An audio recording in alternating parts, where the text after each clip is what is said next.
పవన్ కళ్యాణ్ గారు పెద్ద హైలైట్.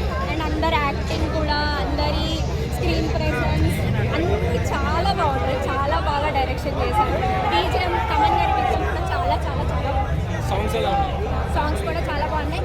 దేకేంగే సాలాలో అయితే పవన్ కళ్యాణ్ గారి స్టెప్స్ చాలా బాగుంది.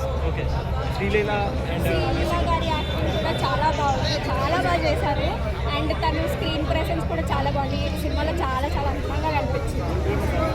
తొలి ప్రేమ సాంగ్ అయితే నిజం చెప్తున్నా, నేను ఆ సినిమా రిలీజ్ అయినప్పుడు నేను ఒప్పుకోలేదు, కానీ నా కోసం అని చెప్పి ఆ సాంగ్ మళ్ళీ వచ్చినట్టు అనిపించింది. చాలా బాగుంది. నేను చాలా ఎంజాయ్ చేశాను. ఫైట్స్ చాలా బాగుంది. సినిమా నుంచి మెసేజ్ ఏంటి అంటే, ఇప్పుడు మనం అవతల దేశద్రోహంకి మన దేశంలో ఉండే వాళ్ళు పక్క దేశం వాళ్ళకి సపోర్ట్ చేయడం ఇలాంటివి చేస్తారు. పవన్ కళ్యాణ్ గారి సినిమా ఎప్పుడైనా కూడా ఒక మంచి మెసేజ్ ఇవ్వాలని